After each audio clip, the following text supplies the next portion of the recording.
বৃষ্টির অজুহাতে বাজারে বেড়েছে অধিকাংশ সবজির দাম।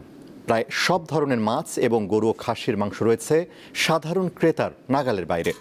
এ অবস্থায় প্রয়োজনীয় পণ্য কিনতে বাজেটের সাথে হিসাব মিলাতে হিমশিম খেতে হচ্ছে ভোক্তাদের।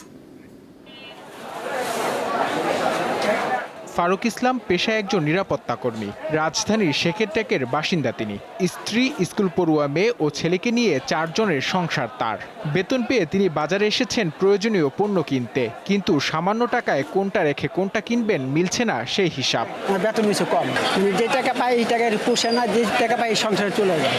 ফারুক ইসলামের মতো নিম্ন ও মধ্যবিত্ত প্রায় সব পরিবারের একই চিত্র।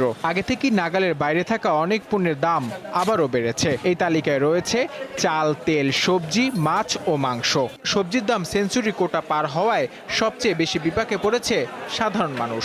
আপনি যে রাত দিবেন 100 টাকা, 90 টাকা, 80 টাকা, 100 টাকা, মানে 100 পর্যন্ত 140 টাকা কেজি। বৃষ্টি হইতে কৃষকের ফসল অনেক নষ্ট হয়ে গেছে। যেমন আমরা কয়েকদিন আগে এই সিজনে ঢেঁড়স বেচতাম 40 টাকা কেজি, 30 টাকা কেজি, এখন ঢেঁড়স বেচতেছি 60 টাকা কেজি, 70 টাকা কেজি। এটা হচ্ছে আমরা যেখান থেকে আনি ওইখানেই কোনো একটা হয়তো সিন্ডিকেট বা কিছু একটা আছে। বেড়েছে প্রায় সব ধরনের মাছের দাম। গরুর মাংস 800 টাকা কেজি আর খাসির মাংস 1200 টাকা কেজি দরে বিক্রি হচ্ছে। তাই সাধ্যর মধ্যে না থাকায় অনেকে দূরে থাকছেন মাছ ও মাংস থেকে। সব মাছই কম বেশি দেখলাম, কিন্তু আজকে অনেক বেশি মনে হচ্ছে। এগুলো সব তো কাস্টমারদের উপরে থেকে নিতে হয়। যারা ভোক্তা তারা দিতে আছে, যেমনি আমরা দিয়ে আসতে আছি, আমরা আরেকজনের থেকে নিতে আছি।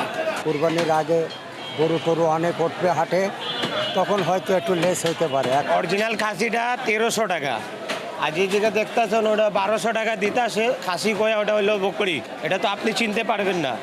বাজারে সয়াবিন তেলের সরবরাহ কিছুটা কমেছে। কোরবানিকে সামনে রেখে বাড়তে শুরু করেছে আদা ও রসুনের দাম। বেশি বাড়ছে আদা রসুন তুলনামূলক গত সপ্তাহে, এই সপ্তাহে 40 টাকা কেজি প্রতি। এই অবস্থায় বাজারে স্বস্তি ফেরাতে উদ্যোগ নিতে সরকারের প্রতি আহ্বান জানান ভোক্তারা।